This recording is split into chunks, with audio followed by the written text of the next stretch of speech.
శ్రీ గురుభ్యో నమః. వ్యాస విరచిత శ్రీమన్మహాభారతంలో సభాపర్వంలో నేడు మనం 83వ అధ్యాయం ప్రవచించుకుంటున్నాం. ఈ అధ్యాయంలో విదురుడు యుధిష్ఠిరుని యొక్క సమాగమం, వారిద్దరి యొక్క చర్చలు. హస్తినాపురం నుంచి బలవంతంగా ధృతరాష్ట్రుడు విదురుణ్ణి ఇంద్రప్రస్థానికి పంపించడం జరిగింది. ఆ ఇంద్రప్రస్థానికి వచ్చి ధర్మరాజును కలుసుకుని విదురుడు వారిద్దరు యుధిష్ఠిరుడితోనూ పాండవులతోనూ చర్చించడం జరిగింది. అక్కడ ధృతరాష్ట్రుడు ఇచ్చినటువంటి సందేశాన్ని విదురుడు వినిపించి జూదానికి రమ్మని పిలవటం జరిగింది. ఆ సందేశం ఇవ్వగానే ధర్మరాజు జూదం గురించి తన అభిప్రాయాన్ని చెప్పడం జరుగుతుంది. ముఖ్యంగా ఈ అధ్యాయంలో మనం తెలుసుకునేటువంటి అంశం ఏంటంటే, చాలా మందికి ఉండేటువంటి ఒక అపోహ ఏంటంటే, ధర్మరాజు జూదపరుడు, వ్యసనపరుడు. ధర్మరాజు చేసినటువంటి మాయాజూదం ఆడటం అనేటువంటి ఒక్కదాని వల్లనే ఇంత అనర్థం జరిగింది అని చెప్పి ధర్మరాజు మీద ఆ నెపాన్ని వేస్తారు. కానీ ధర్మరాజుకి ఆ వ్యసనం లేదు, జూదమాటం ఇష్టం లేదు అని చెప్పి ధర్మరాజు మాటల్లోనే ఈ అధ్యాయంలో మనం ప్రత్యక్షంగా తెలుసుకుంటాం. మరి దేనికి వచ్చాడు అంటే, ధృతరాష్ట్రుడి యొక్క మాట మీద గౌరవంతో వచ్చాడు అంతే. అది ఈ అధ్యాయంలో మనం తెలుసుకోవాల్సినటువంటి అంశం. ముందుగా భగవత్స్మరణ చేసుకుని ప్రారంభించుకుందాం. ఓం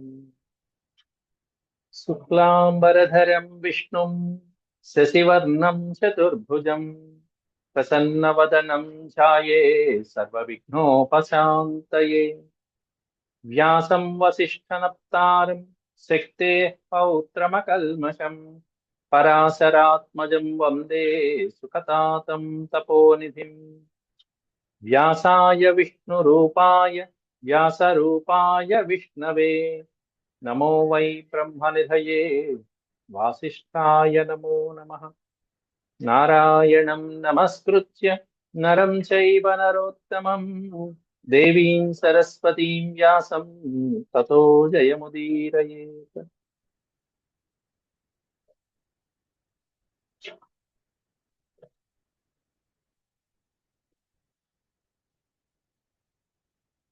ఇక విదురస్య ఇంద్రప్రస్థ గమనం, పాండవానాం జూత సభా ప్రవేశ, ఈ రెండు విషయాలు ప్రస్తావించడం జరిగింది. విదురుడేమైనా ఇంద్రప్రస్థానికి వెళ్ళటము, ఆ తర్వాత ధర్మరాజుతో మాట్లాడటము, తర్వాత ధర్మరాజు మర్నాడే విదురుడితో బయలుదేరి సభాప్రవేశం చేయడం, జూత సభాప్రవేశం చేయడం అనేటువంటిది రెండు. శ్రీ వైశంపాయన ఉవాచ తతః ప్రాయాద్విదురోశ్వైః ఉదారైర్మహాజవైర్బలిభిః సాధుదాంతైః బలాన్నియుక్తో ధృతరాష్ట్రేణ రాజ్ఞా మనీషిణాం పాండవానాం సకాశే. ధర్మరాజు చేత ధృతరాష్ట్రేణ రాజ్ఞ, మహారాజు అయినటువంటి ధృతరాష్ట్రుడి చేత బలాన్ నియుక్త అన్నాడు. బలవంతంగా పంపించబడినటువంటి వాడైన మనీషిణాం మాననీయ, గొప్పవాడైనటువంటి విదురుడు తతః ప్రాయాద్ విదురః, ఆ విదురుడు ఉత్తమమైనటువంటి అశ్వాలని, వేగంగా వెళ్ళగలిగినటువంటి అశ్వాలని, మహాజవై, జవము అంటే వేగం, గొప్ప వేగంతో వెళ్ళగలిగినటువంటి బలమైనటువంటివి చక్కటి అశ్వాన్ని, రథాలని పుంజుకుని అక్కడి నుంచి ఇంద్రప్రస్థానికి పాండవానాం సకాశే ప్రాయాత్, పాండవుల సమీపానికి వెళ్ళాడు విదురుడు. కాబట్టి విదురుడు తనంతట తానుగా వెళ్ళటం కాదు, తన ఇష్ట ప్రకారం వెళ్ళటం కాదు, బలంగా నియోగించబడినటువంటి వాడు అంతే. రాజు యొక్క ఆజ్ఞ పాటించాలి కాబట్టి వచ్చాడు. శోభిపత్య తదధ్వానం ఆసాధ్య నృపతే పురం ప్రవివేశ మహాబుద్ధి పూజ్యమానో ద్విజాతిభి. ద్విజాతిభి అని చెప్పారు అక్కడ. ద్విజాతిభి అంటే బ్రాహ్మణోత్తముల చేత. అజాత శత్రువైనటువంటి యుధిష్ఠిరుడు అక్కడ ఎప్పుడైతే రథం మించి అట్లా విదురుడు వచ్చాడో, అక్కడ బ్రాహ్మణుల చేత సమ్మానితుడై ధర్మపుత్రునితో కలిశాడు. అక్కడ బ్రాహ్మణోత్తములందరూ ఉన్నారు అక్కడ ఆ పాండవుని యొక్క సభలో, ధర్మరాజు యొక్క సభలో. ఎవరా ధర్మరాజు అంటే అజాతశత్రువు అయినటువంటి ధర్మరాజు వచ్చినటువంటి ఆ విదురుని చక్కగా సత్కారం చేయడం అనేది కూడా జరుగుతూ ఉంటుంది. సోభిపత్య తథా అభిపత్య, అక్కడికి ప్రవేశించి తదధ్వానమాసాద్య నృపతే పురం. ఇక్కడ నృపతి అంటే ధర్మరాజు. ఇంద్రప్రస్థంలో ఉండేటువంటి నృపతి ఆ మహారాజు యొక్క పురాన్ని ఆసాద్య పొంది ప్రవివేశమానో ద్విజాతిభి బ్రాహ్మణోత్తముల చేత ముందు స్వస్తివాచనముల చేత గౌరవించబడ్డాడు. అట్లాగే ధర్మరాజు అట్లాంటి వాడే, బ్రాహ్మణోత్తముల చేత గౌరవించబడేటువంటి. సరాజగృహమాసాద్య కుబేర భవనోపమం అభ్యాగచ్చత ధర్మాత్మ ధర్మపుత్రం యుధిష్ఠిరం. ధర్మపుత్రమైనటువంటి యుధిష్ఠిరుడు సరాజగృహమాసాద్య కుబేర భవనోపమం. ఉపమం అంటే సమానమైనటువంటి, కుబేరుడి యొక్క భవనంతో సమానమైనటువంటి అత్యద్భుతమైనటువంటి భవనం. ఆ అత్యద్భుతమైనటువంటి భవనంలోకి తీసుకువెళ్ళాడు. విదురుణ్ణి జాగ్రత్తగా ఆదరించి ఆతిథ్యమిచ్చి ఏ విధంగా పూజించాలో ఆ విధంగా పూజించి చక్కగా ఇద్దరు కలిసి లోపలికి వెళ్ళారు. తంబై రాజా సత్యధృతిర్ మహాత్మా అజాతశత్రుర్విదురం యథావత్. యథావత్ అంటే ఏ విధంగా పూజించాలో ఆ విదురుణ్ణి ఆ విధంగా ధర్మబద్ధంగా పూజించాడు. ఎవరు? అజాతశత్రువు అయినటువంటి ధర్మాత్ముడు ధర్మరాజు. పూజా పూర్వం ప్రతిగృహ్యాజామీఢస్తతో పృచ్ఛద్ ధృతరాష్ట్రం సపుత్రం. తర్వాత కుశల ప్రశ్నలు వేశాడు ధర్మరాజు కూడా చెప్పుకోవడం జరిగింది. అప్పుడు యుధిష్ఠిరుడు అంటున్నాడు, ఆనందంగా లేదు, అందరూ బాగున్నారా, కుశలమేనా, సరిగ్గా చెప్పు అన్నాడు. సరే. విజ్ఞాయతే తే మనసః న అప్రహర్షః కచ్చిత్ క్షత్తః కుశలేనాగతోసి కచ్చిత్ పుత్రాః స్థవిరస్యానులోమ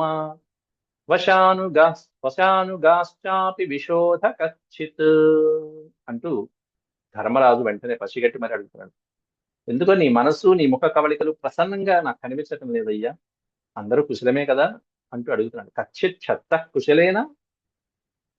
ఆ ధృతరాష్ట్ర పుత్రులు ఎవరు? వృద్ధుడైనటువంటి మహారాజు స్థవిరహ అన్నాడు. అక్కడ స్థవిరహ అంటే వృద్ధుడైనటువంటి వాడు, మహారాజు అయినటువంటి పెదనాన్నగారు కుశలంగా ఉన్నారా? ఆ వృద్ధరాజుకి అన్ని అనుకూలంగా జరుగుతున్నాయా? రాజుకి ప్రజలందరూ వశానుగా అందరూ వశంగా ఉన్నారా? ఎవరు ఎదురు తిరగట్లేదు కదా మహారాజుకి అంటూ కుశల ప్రశ్నలు వేశాడు ముందు. విదుర ఉవాచ రాజా మహాత్మా కుశలీ సపుత్ర ఆస్తే వృతో జ్ఞాతిభిరింద్ర కల్పః ప్రీతో రాజన్ పుత్ర గుణైర్వినీతో విశోక ఏవాత్మరతిర్మహాత్మా అన్నాడు. విదురుడు కాస్త ఇక అక్కడ అంతా కుశలమేనయ్యా, ధృతరాష్ట్రుడు తన పుత్రులతో బంధువులతో అంతా కూడా క్షేమంగానే ఉన్నాడు. పైగా పుత్రుడు కూడా వినయవంతులైనటువంటి పుత్రుడు, కానీ వినయవంతులైనటువంటి తన పుత్రుల ఎడల మాత్రమే ప్రసన్నంగా ఉన్నాడు. అంటే పుత్రుల పక్షపాతంగా ఉన్నాడని చెప్పడం. అక్కడ ఏ మాత్రము శోకము లేదు, బాధ లేదు, ఇట్లాంటి పనులు చేస్తున్నాననేటువంటి కనీసం చీకు చింత కూడా లేదు. అతడు తన మనస్సులో ప్రేమ కలిగినటువంటి వాడుగా ఉన్నాడు. ఆ రాజు నీ క్షేమాల్ని అడిగాడయ్యా, నీ ఆరోగ్యాన్ని గురించి అడిగాడయ్యా అని చెప్పి కూడా చెప్తున్నాడు చక్క. తర్వాత ఏమాత్రం విశోక ఏవాత్మ రతిర్మహాత్మ, విశోకమే లేకుండా ఆనందంగా ఉన్నాడు ఆ మహారాజు. ప్రీతితో పుత్రుల పట్ల ప్రేమతోనూ ఉన్నాడు. పైగా ఇదం తు త్వాం కురురాజోభ్యువాచ పూర్వం పృష్ట్వా కుశలం చావ్యయంచ. ముందు నీ కుశలాన్ని అడగమన్నాడు మహారాజు. కురురాజు అయినటువంటి వాడు ధృతరాష్ట్రుడు అభ్యువాచ ఈ విధంగా పలికాడయ్యా. ఏమిటంటే పూర్వం మొట్టమొదట నీ కుశలాన్ని అడిగాడు. పృష్ట్వా కుశలం చ అవ్యయం చ, నీ కుశల ప్రశ్నలు, నీ కుటుంబాలు, నీ సోదరులు అందరూ కుశలంగా ఉన్నారా లేదా అని కనుక్కోమన్నాడు. ఆ తర్వాత రెండవది అసలు విషయం. ఇయం చ సభా త్వత్సభాతుల్య రూపా భ్రాతॄణాం తే దృశ్యతామేత్య పుత్ర. ఓ పుత్ర అంటూ సంబోధించాడు. ఇక్కడ ధర్మరాజుని ధృతరాష్ట్రుడు పుత్రాన్ని సంబోధిస్తూ నీ సోదరులతో పాటుగా భ్రాతॄణాం, సోదరులతో పాటుగా నువ్వు హస్తినాపురానికి రావాలి. ఎందుకంటే నీ సభతో సమానమైనటువంటి ఒక సభని ఇక్కడ నిర్మించడం జరిగింది. మయసభ ఎక్కడ, ఆ జూదపు సభ ఎక్కడ? ఏం పోలిక ఈ గుడ్డి మహారాజు. ఇయం సభ ఎట్లాంటిది? సభాతుల్య, నీ యొక్క సభతో తుల్యమైనటువంటి సమానమైనటువంటి రూపం కలిగిన ఒక సభని ఇక్కడ నిర్మాణం చేయడం జరిగింది, ఏర్పాటు చేయడం జరిగింది. తే దృశ్యతాం ఏత్య. ఏత్య అంటే ఇక్కడికి సమీపించి ఆ భవనాన్ని మీరు ఒకసారి చూడాలి, ఆ సభని మీరు ఒకసారి చూడాలి. ఎట్లా? బంధువులతో పాటుగా, మొత్తం కుటుంబంతో పాటుగా, సోదరులతో పాటుగా, ద్రౌపదితో పాటుగా అంత సమాగమ్య భ్రాతృభిః పార్థ తస్యాం సుహృజ్యూతం క్రియతాం రమ్యతాం చ ప్రియామహే భగవతాం సంగమేన సమాగతా కురవశ్చాపి సర్వే. సర్వే కురవశ్చాపి, కౌరవులందరూ కూడా, మీరు వీళ్ళు అందరూ కూడా చక్కగా ఇక్కడికి వచ్చి ఈ జూదమాడి సంతోషంగా ఉందిరుగాక. ఇక్కడ సుహృద్యూతం అనేటువంటిది నడుస్తుంది. అంటే ఎక్కడా గొడవలు, పోట్లాటలు మొదలవి లేకుండా బంధువుల పట్ల నడిచేటువంటి సుహృద్యూతం.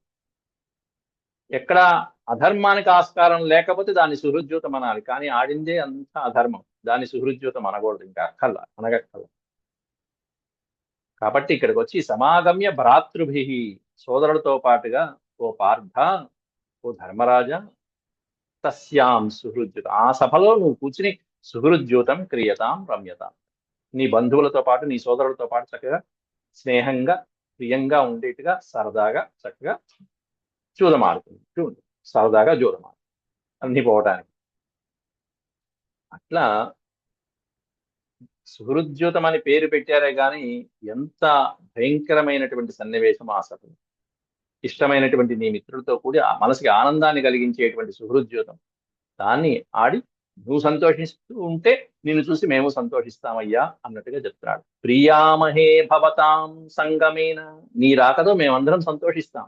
సమాగత కురవశ్చాపి సర్వే, నీ రాకతో మేము కౌరవులు అందరూ కూడా సంతోషంగా ఉంటామయ్యా అంటూ దురోదరా విహితాయేతు తత్ర మహాత్మనా ధృతరాష్ట్రేణ రాజ్ఞా తాం ద్రక్ష్యసే హితవాన్ సన్నివిష్టా నిత్యాగతోహం నృపతే తజ్జుషస్వ తజ్జుషస్వ. ధృతరాష్ట్రుడు నిర్మింపజేసినటువంటి ఆ జూత స్థానం, జూదానికి ఒక సభని నిర్మింపజేశాడు. ఆ సభలో కూర్చుని ఉన్నటువంటి ధూర్తులైనటువంటి జూదరులు ఎవరైతే ఉన్నారో, జూదరులందరూ అక్కడ ఉండేటువంటి వాళ్ళందరూ ధూర్తులే, ఒక్క శకునకుడే కాదు. అట్లాంటి జూదరులు ఎవరైతే ఉన్నారో వాళ్ళందరినీ నువ్వు చూడగలవయ్యా అంటూ విదురుడు చెప్తున్నాడు. రాజా, ఈ సమాచారం చెప్పడం కోసమే నేను వచ్చా, ఈ సందేశం మహారాజు చెప్పమన్నాడు, చెప్పాను. కాబట్టి నువ్వు హస్తినాపురానికి వచ్చి సభని చూసి జూదం ఆడమని ఆ మహారాజు యొక్క ఆజ్ఞ. ఇది సందేశం. కాకపోతే అక్కడ బలవంతం అనేది విదురుడికి పెట్టాడు వెళ్ళమని, ఇక్కడ తప్పకుండా రావాలనే వాక్యం లేదు. కాబట్టి వెళ్ళొచ్చు, వెళ్ళకపోవచ్చు. కానీ ఆ మాట కూడా చెప్పక్కల ధర్మరాజుకి. పెద్ద తండ్రి చెప్పాడు అంటే తండ్రి చెప్పినట్టే, తండ్రి చెప్పినట్టే అంటే పితృవాక్య పాలనే, అంటే వచ్చేస్తాడు. అది ధృతరాష్ట్రుడి యొక్క నమ్మకం. యుధిష్ఠిర ఉవాచ జ్యూతే క్షత్తః కలహో విద్యతే నః కో వై రోచతే బుధ్యమానః కిం వా భవాన్ మన్యతే యుక్త రూపం భవద్వాక్యే సర్వ ఏవ స్థితాస్మః. విదురా, దీనికోసం వచ్చావా నువ్వు ఇక్కడికి? జూదం ఆడటం కోసం అని చెప్పి పిలవటానికి వచ్చావా? నువ్వేనా వచ్చింది? నువ్వేనా చెప్తుంది ఈ మాటలు? జూదం అనేటువంటిది కలహ నహ విద్యతే, నా కాదు ఇక్కడ, నహ, మనకి ఎప్పుడు కూడా కలహాన్ని కలిగించేటువంటి జూదం కదా. జూదం ఆడటం వల్ల జగడాలు వస్తూ ఉంటాయి, మధ్య మధ్యలో మనస్పర్ధలు పెరుగుతూ ఉంటాయి. ఎవరైనా బుద్ధి ఉన్నటువంటి వాడు ఎవరైనా జూదం ఆడతాడా? కోవై రోచతే బుద్ధ్యమాన, బుద్ధ్యమాన అంటే బుద్ధి కలిగినటువంటి వాడు, వినయశీలైనటువంటి వాడు ఎవరైనా జూదం ఆడతాడో చెప్పు. అసలు నువ్వు దీనికోసం వచ్చావా? ఆశ్చర్యంగా ఉందయ్యా, మహారాజు చేత పంపించబడ్డానంటున్నావు కాబట్టి నువ్వు వచ్చి ఉంటావు.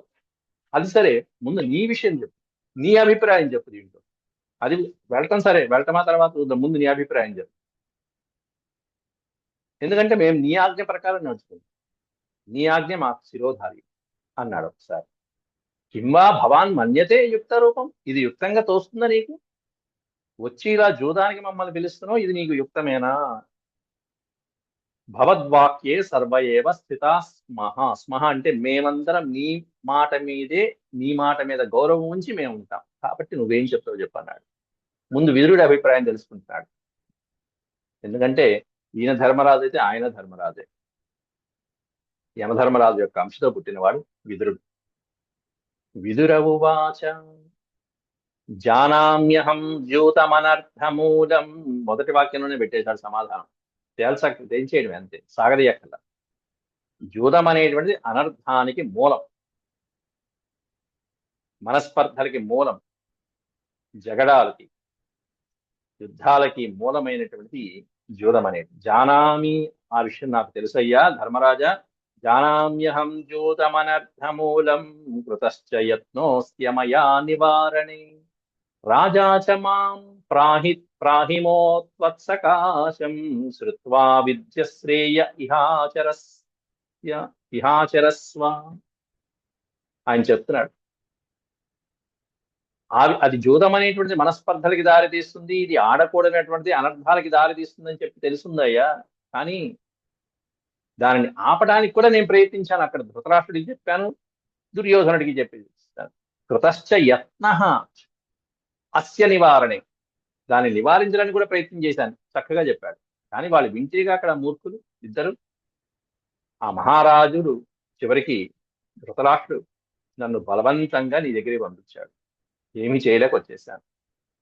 కాబట్టి వినాల్సింది విన్నావు సందేశం, నువ్వు చేయాల్సింది నువ్వు చేయి, నువ్వు ఆచరించదలుచుకుంది నువ్వు ఆచరించు. నువ్వేం చేద్దామంటే శృత్వా విద్య శ్రేయ ఇహాచరస్వ ఇహ ఆచరస్వ. ఇహ అంటే ఇక్కడ ఈ సందర్భంలో ఈ విషయంలో నువ్వు మంచిని ఆలోచించి నిర్ణయం తీసుకో, నీకు తోచినట్టు చెయ్యి, నీ బుద్ధికి తోచినట్టు చేయాలి.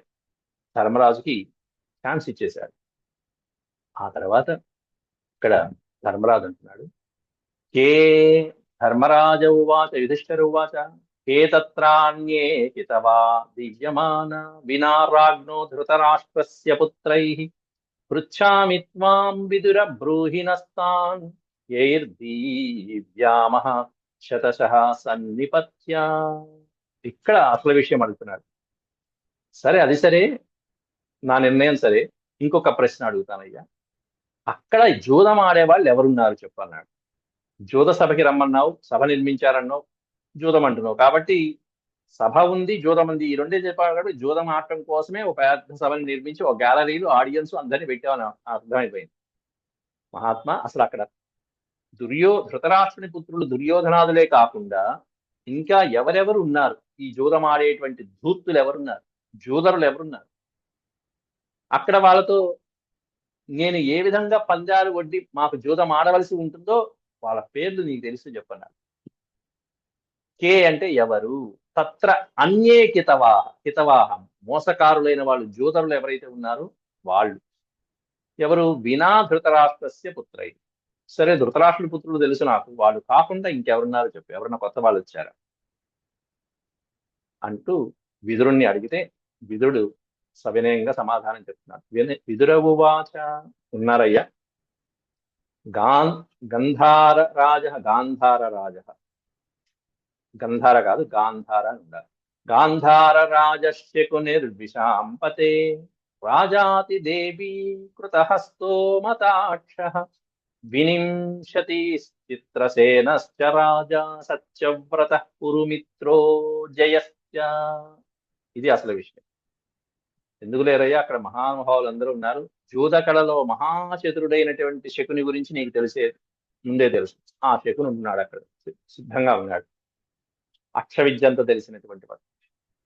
పైగా అట్లాంటి వాడు అతడు తన ఇచ్ఛానుసారంగా తనకి మనసుకి తనకి తెలిసినట్టుగా అక్కడ ఎవరికి ఎన్ని పాచికలు సంఖ్య ఎంత పడాలో మనసులో ఉన్న దాన్ని బట్టి వేయగలిగినటువంటి మర్మకళ తెలిసినటువంటి వాడు, అద్భుతమైన కళ తెలిసిన వాడు, సిద్ధహస్తుడైనటువంటి వాడు అక్ష విద్యలో. ఆ అక్ష హృదయం తెలిసిన వాడు అతనితో పాటు ఇంకెవరున్నారంటే వివింశతి చిత్రసేనుడు, సత్యవ్రతుడు, పురుమిత్రుడు, జయ అనేటువంటి రాజులు కూడా ఉన్నారయ్యా అని చెప్తున్నాడు. వినింశతి చిత్రసేన రాజా సత్యవ్రత పురుమిత్రో జయశ్చ. ఐదుగురు కూడా ఉన్నారు. ఐదుగురు ఉన్నారని ఇక్కడ చెప్పారు. విదురుడు సూక్ష్మంగా చెప్పాడు. అంటే వీళ్ళు వెళ్ళటానికి ముందే శకుని ఈ 5గురిని సిద్ధం చేశాడు. వీళ్ళు వెళ్లే లోపల కొన్ని వందల మంది సిద్ధంగా ఉన్నారు. ఇంకా చెప్పాలంటే ఆ మాట మనకి తర్వాత తెలుస్తుంది, సాత్యకి ద్వారా తెలుస్తుంది అనుకుంటా. సాత్యకి మాటల ద్వారా, బలరాముడు సాత్యకి సంభాషణలో తెలుస్తుంది. కొన్ని వందల మంది పాచికలలో సిద్ధాస్తులైనటువంటి వాళ్ళని సిద్ధంగా పెట్టాడు అక్కడ దుర్యోధనుడు. ఎందుకు అడిగాడు ఈ ప్రశ్న ధర్మరాజు అంటే, దుర్యోధనుడు ఆడితే సరే, దుర్యోధనుడు నేను సమవిద్య, రాజు రాజు ఆడుకుంటా. కానీ ఈ దుర్యోధనుడు వేరే వాళ్ళ చేత ఆడిస్తే గనక అప్పుడు ప్రమాదం కలుగుతుంది. శకునైనా ప్రమాదమే, శకునిది పై చేయి. కానీ శకుని ఆట ఎలా ఉంటుందో కొంత ధర్మరాజుకి తెలుసు. కానీ మిగతా వాళ్ళు ఉన్నారు చూసారా, వీళ్ళు ఎలా ఆడతారో ధర్మరాజుకి తెలియదు. వీళ్ళు ఎంత నేర్పరో ధర్మరాజుకి పూర్తిగా తెలియకపోవచ్చు. కొత్త కొత్త ఆట, కొత్తగా ఉండేటువంటి వాళ్ళు ఏ విధంగా ఆడతారు, వాళ్ళ ఇక్కడ అక్ష విద్యలో నైపుణ్యం ఏమిటి అనేటువంటిది పూర్తిగా ఆ వివరాలు తెలియకపోవచ్చు. కాబట్టి వీళ్ళందరితో కొత్తగా తెలియనటువంటి వాళ్ళతో ఆడటం మంచిదా, తెలిసినటువంటి దుర్యోధనుడితోనూ శకునితోనూ ఆడటం మంచిదా అనే నిర్ణయం తర్వాత తీసుకోవాలి సభలో వెళ్ళాక. ఆ తర్వాత యుధిష్ఠిర ఉవాచ, ఇట్లా కొత్త వాళ్ళు కూడా వచ్చారు అనేటప్పటికీ ధర్మరాజుకి ఓహో అర్థమైపోయింది. అంటే వీళ్ళు కొత్త వాళ్ళని కూడా పెట్టారు అంటే దాని అర్థం ఏంటంటే ఏదో వినాశనానికే పన్నాగం పన్నారని అర్థమైపోయింది. పైగా సంపదంతా చూసి మరీ వెళ్ళాడు దుర్యోధనుడు, అర్థమైంది. అయినా సరే ధర్మరాజు తీసుకున్న నిర్ణయం ఇక్కడ మనకి తెలుస్తుంది. మహాభయాకితవాసన్నివిష్ట మాయోపథా దేవితారోత్ర సంతి ధాత్రాతు దిష్టస్య వసే కిలేదం సర్వం జగత్తిష్టతి న స్వతంత్రం. ఆ వచ్చినటువంటి మాయా జూదరుల గురించి వర్ణిస్తున్నాడు ఇక్కడ. అయితే అక్కడ భయంకరమైనటువంటి వాళ్ళు ఉన్నారయ్యా, మహాభయాకితవా అంటున్నాడు అక్కడ. భయంకరమైనటువంటి కితవులు, జూదరులు, కపట జూదరులైనటువంటి వాళ్ళు, ధూర్తులైనటువంటి వాళ్ళు జూదమాడటానికి అక్కడ సిద్ధంగా ఉన్నారనమాట. మహాభయాకితవా సన్నివిష్టా, సిద్ధంగా ఉన్నారు అక్కడ.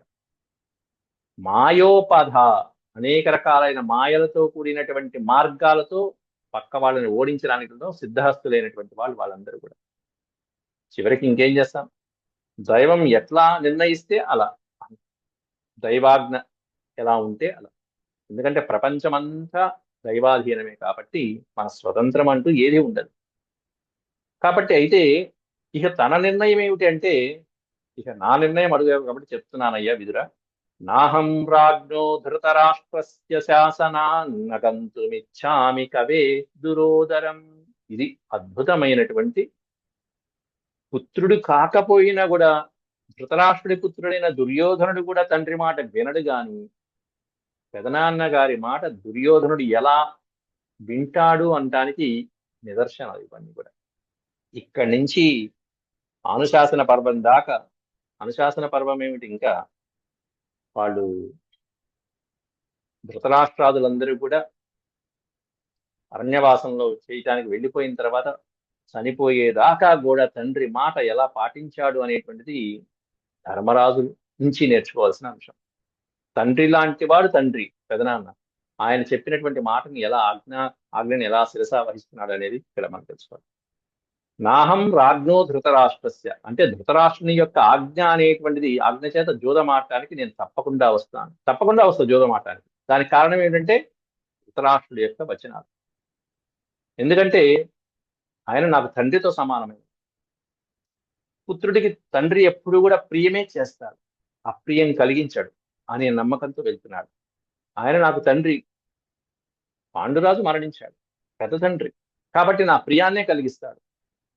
కాబట్టి నీ ఆజ్ఞ ప్రకారం నడుచుకుంటానయ్యా అని మనసులో అనుకుని, నాహం రాజ్ఞో ధృతరాష్ట్రస్య శాసనాత్, ధృతరాష్ట్రుని యొక్క ఆజ్ఞని నేను ఎప్పుడు కూడా నా అహం నా గంతుమిచ్చామి, ఎప్పుడు నేను జవదాటల, ఆయన యొక్క ఆజ్ఞని శిరసా వహించాను తప్ప ఆయన ఆజ్ఞని ధిక్కరించల.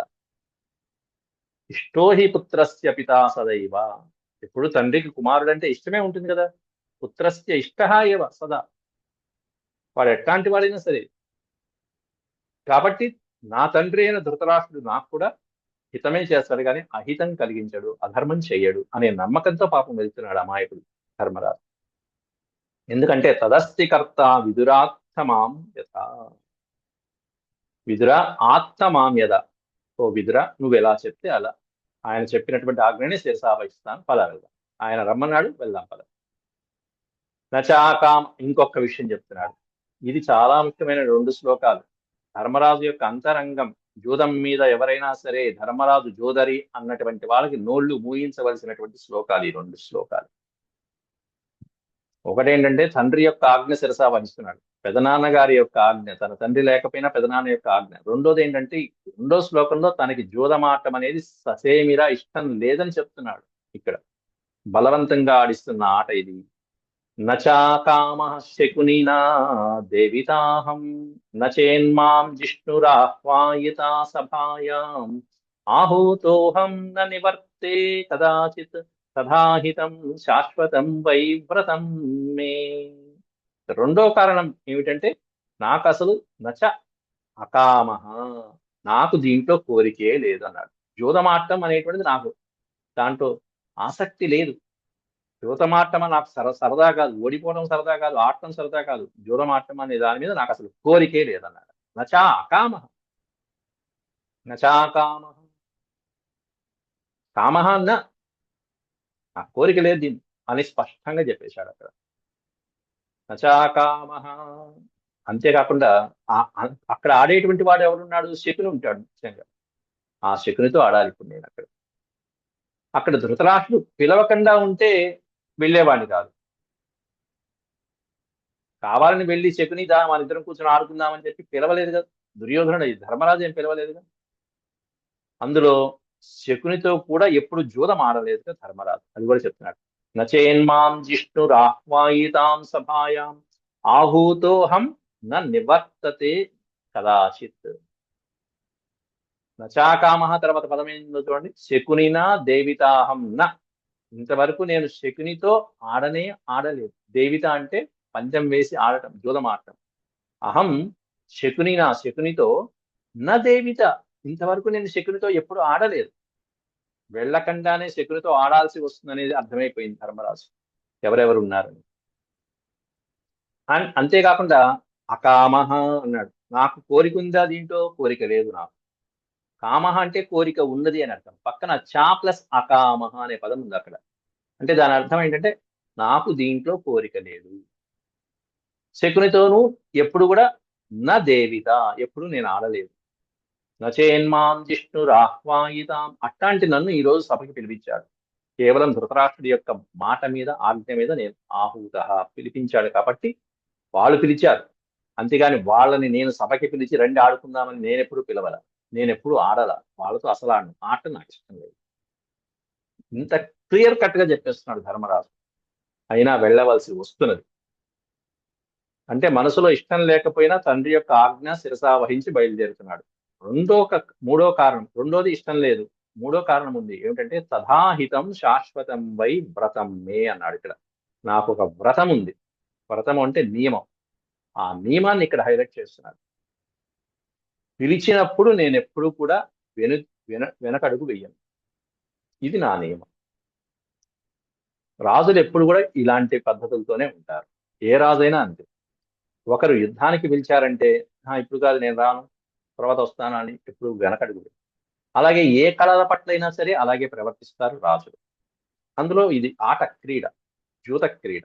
కాబట్టి రాజులు దేంట్లోనూ వెనకడుగు వెయ్యరు. అది నియమాలు. ధర్మరాజుకి ఇంకో అద్భుతమైన నియమం ఉంది. ఎప్పుడు పెట్టుకున్నాడంటే ఆ రాజసూయ సభలో, రాజసూయ యాగం అయిపోయిన తర్వాత వ్యాసుడు భవిష్యత్ వాణిని చెప్పాడు. ఆయన ఈ జరుగుతున్నటువంటి ఉపద్రవాలన్నీ కూడా భయంకరమైన వినాశనాన్ని దారితీస్తాయి అని చెప్పాడు వ్యాసుడు. చెప్పినప్పుడు అప్పుడు ధర్మరాజు ఒక నియమం పెట్టుకున్నాడు. ఇక నుంచి నేను ఎవరికి ఎదురు చెప్పను, ఎవరికి అప్రియాన్ని కలిగించను. వాళ్ళు ఏది చెప్తే అది వింటూ దాన్ని పాటిస్తూ ఉంటానని చెప్పి నియమం పెట్టుకున్నాడు. ఎవరికి ఎదురు చెప్పను. అలాంటిది ఇంక పెదనానికి ఏం చెప్తాడు? ఇన్ని నియమాలు పెట్టుకున్నాడు కాబట్టి ఇక్కడ ధర్మరాజు ఆడవలసి వచ్చింది. ఆ తర్వాత ఏం జరిగింది అనేది రేపటి పాఠంలో మళ్ళీ తెలుసుకుందాం. అంతవరకు సభ. ఆ సభకి వెళ్ళిన తర్వాత ఇక ధర్మరాజుతో ఎవరెవరు ఏ విధంగా మాట్లాడారు అనేది వచ్చే అధ్యాయంలో తెలుసుకుందాం, వచ్చే పాఠంలో. ఓం శాంతి శాంతి శాంతి. యదక్షర భ్రష్టం మాత్రాహీనం చ యద్భవేత్ తత్సర్వం క్షమ్యతాం దేవ నారాయణ నమోస్తుతే. సర్వం శ్రీకృష్ణార్పణమస్తు. హరి ఓం.